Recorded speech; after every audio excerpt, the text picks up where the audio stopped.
Welcome to a new test and teardown video.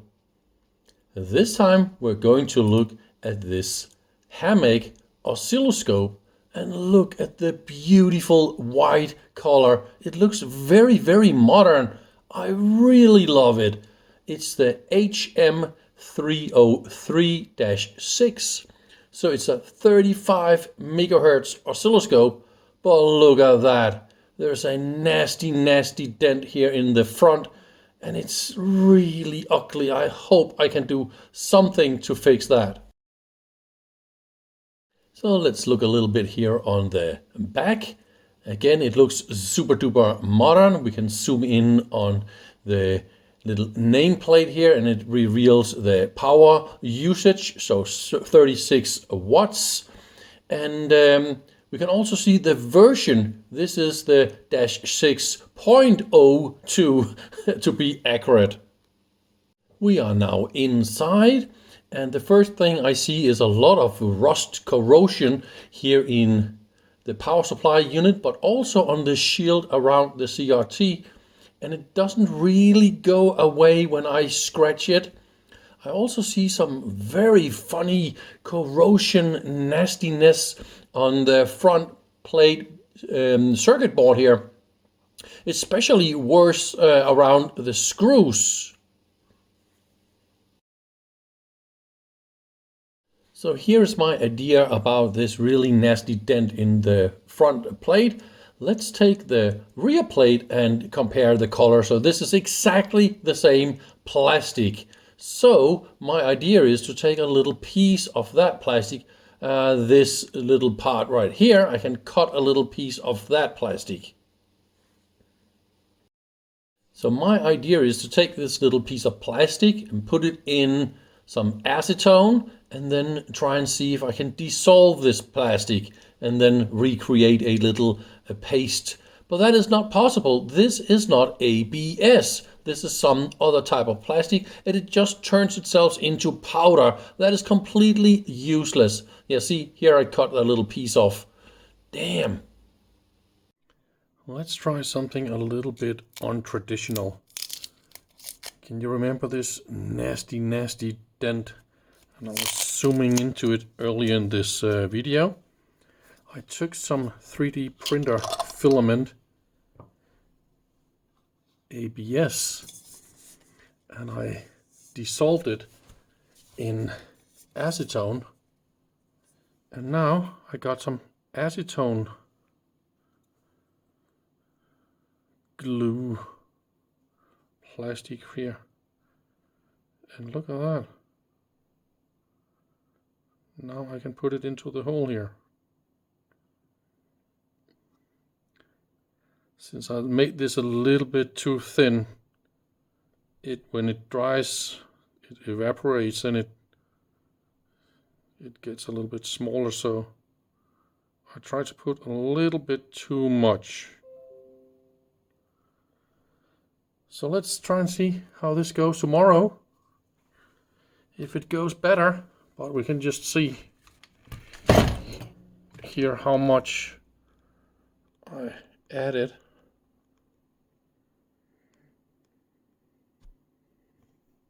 I think it goes quite well with the ABS,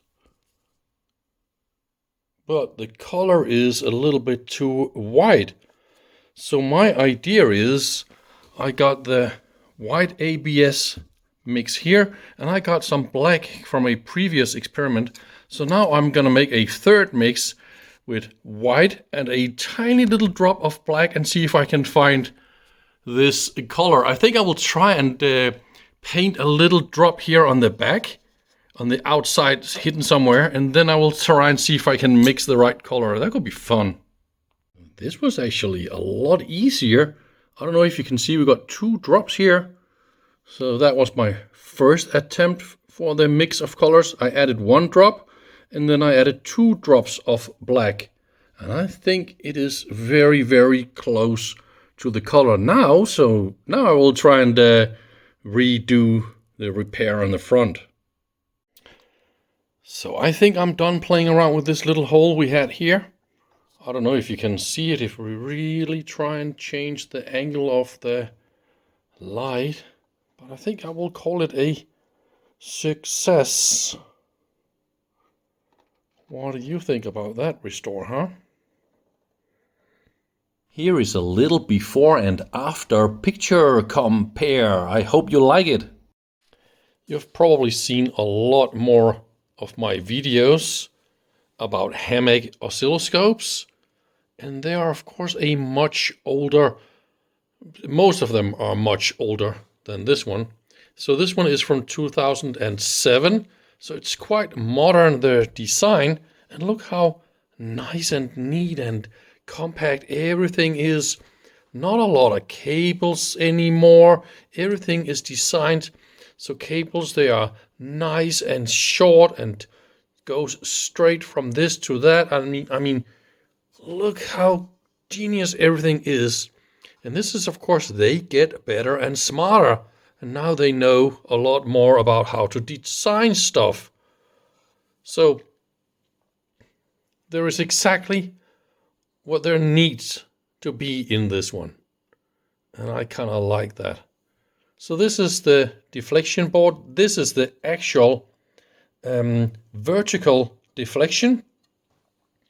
So this is the one that needs to be really, really fast.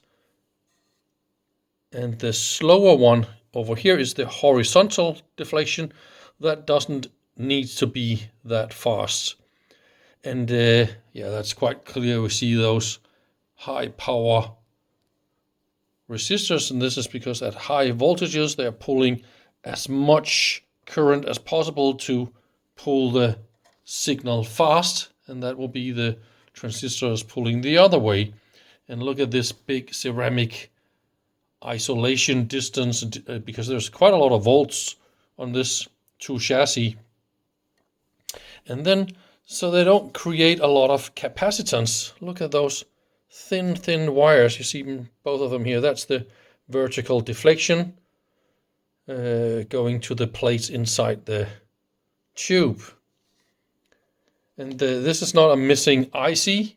I went into the manual. By the way, the most beautiful manual ever. This service manual is full of pictures of all the boards, test points of what to do if this and if that. I mean, fantastic. So this is just the measurement points, and this way you can easier debug this board. We also see a little bit more modern ICs here. This is a programmable chip that is doing some switching and handling stuff on this board. I'm not going to open here, but this is, of course, the amplifiers. We have the 2 inputs here. We got a lot of capacitors here for adjusting levels and speed, and all the different attenuation settings. We're doing the settings right here. They are done using ICs here that controls the gain and all that. And I can show you how I know that, because they, look at that. The front plate here is what is connected to all the dials and whatnot. What you see here, that's just a normal trimmer.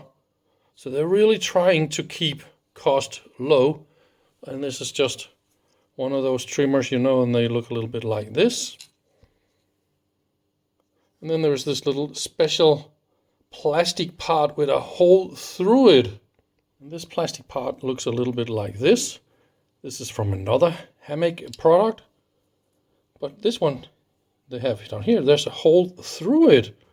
So this metal shaft here goes through, and then they lock it with 2 little screws. So that is a little bit of a special part to make a trimmer into a potentiometer.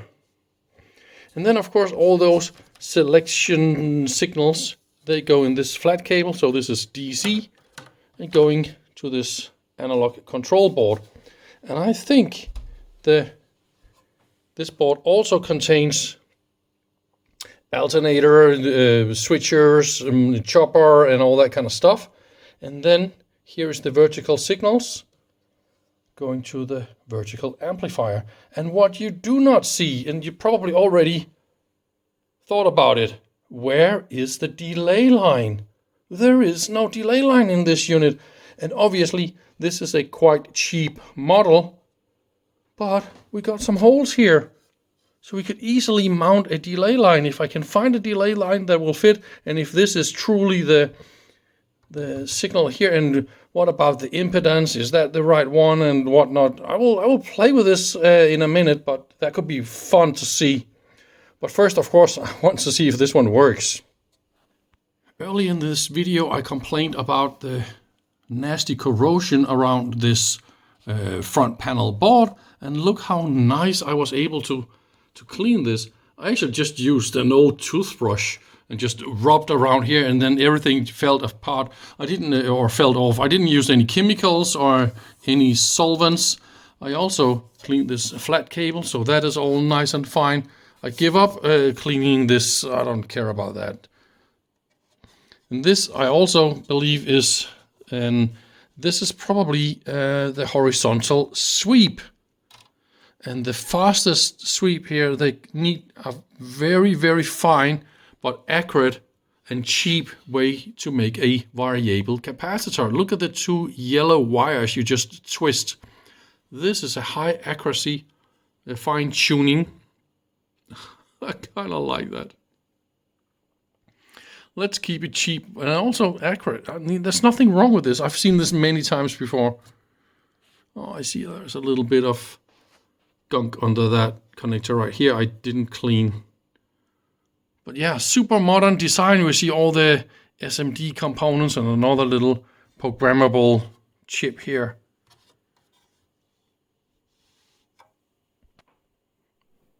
So I've tried to dim the light a little bit. Let's try and power it up and see if it truly works.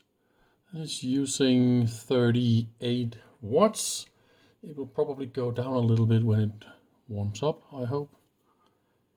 And what can we see? We cannot see anything yet.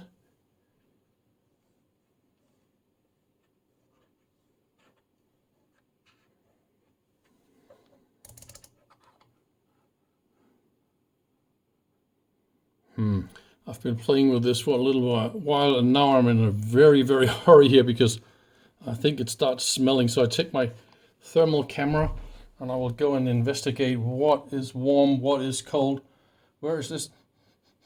Yeah, there's a nasty smell, but it's only 35 watts. What the heck is going on here?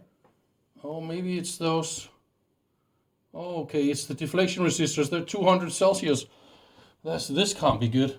So I turn it off. And the deflection system is, of course, the reason why the picture is way out of the screen and there is absolutely no picture on this thing. Whew, I really hate it when stuff smells. Okay, I just turned this off. Look, deflection resistors burning hot in one side and ice cold on the other side. So we got 4 of them and we only see the 2 at the top. So that is exactly what is causing everything not to work. And horizontal deflection, everything here seems normal. Well, I get a little bit warmer. I should see 4 transistors. I also see 4 transistors, I guess. More or less, all right. Yeah. I need to go and investigate a little bit more here what is going on. So before you start replacing all sorts of parts in the deflection circuit, we earlier just figured out one side of the deflection goes burning hot while the other half goes ice cold. So you would normally think it is a deflection system problem, but what you really need to do is go through the front panel and do a little bit deeper inspection of all the features before you just start digging into areas. So there is a special feature with this instrument here, and that is the component tester. And if you enable component tester, it disables everything and then route a little oscillator and XY mode directly to the deflection amps from this little board we got right here. And in this mode, both of my deflection amps work. And I got a nice clear picture on the screen. So this proves this amplifier is working perfectly fine. I don't know if you can see this tiny little, we got some pads right here. So I removed two little double diodes right there. They're used to switch off the biasing. We got a little biasing system right there. In the middle of the picture, you see two little tiny diodes and a trimmer.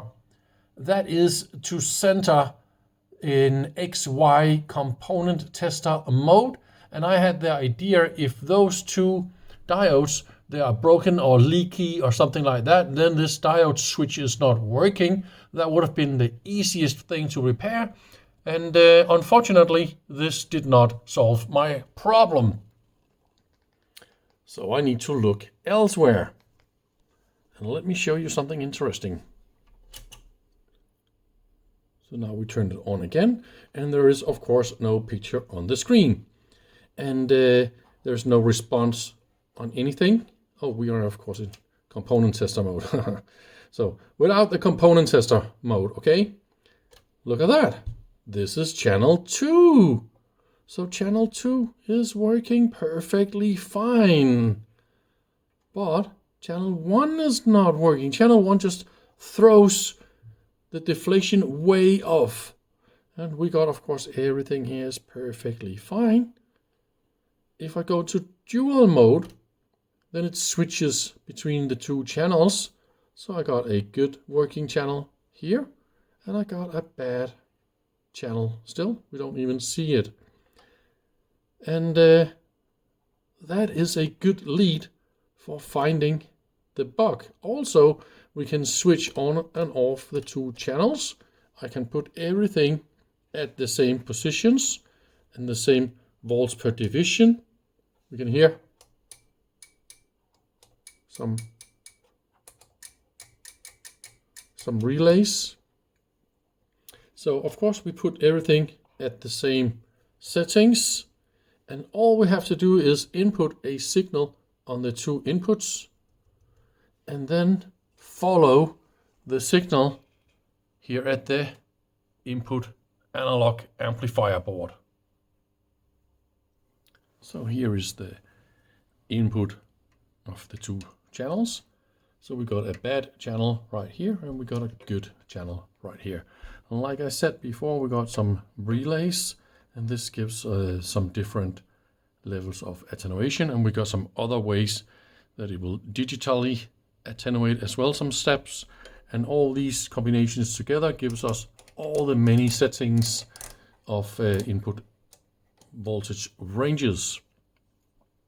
What I normally do, I don't normally just follow the signal, because that takes a lot of time, and then we need to go through everything here. I always just start in the middle, and then of course I see on the schematic where are we, where have we got some signals, and especially some signals in voltage mode and not in current mode. A lot of the signals in this unit is in current mode. And in current mode signals you find only very, very little millivolts of change. And but here on some of the pads right here and some of the pads right here, you can see the input signal. And it was all good and all good. And then here, near the output section here, we got those chips right here.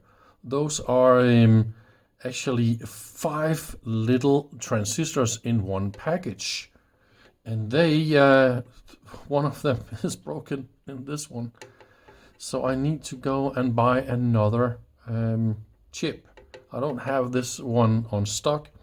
I think it is maybe possible to desolder this and put in we're only using 4 of them, I think, so we could just solder 4 little SMD transistors just to prove it was that and whatnot. But I think this one will go on pause for now, and then I will wait and see if I ever get one of those chips in the near future, so I can continue with this. I just wanted to show a little bit extra little detail here. after those transistor amplifiers here, we have all those diodes, and it's crazy how many diodes we got here. And see, we got 2 little diodes here and 2 little diodes in a little SMD package, and those are 4-pin diodes. That's quite funny. And all the others, that's also 2-in-1 diodes, and they're using diode switching and biasing depending on if you turn on channel 1 or channel 2 or alternating or chop mode and whatnot. Everything is done using diode switching. And then the signals, of course, goes via this cable to the deflection amplifier. So I think that is the status of this scope for now. I don't really plan to show a lot more because I think we have already seen all the different circuit boards and what are they doing and all that kind of stuff. It was quite easy to remove this shield around the input here. It's only mounted using 2 solder blobs on each little corner here, and then you flip it up a little bit and pull it out. So that was all right. So yeah, so far I will call this end of part 1, and maybe I will see if I can continue soon, because I really think this is a super sexy scope, and I totally love the nice white color and all that. So thanks for now. Bye bye.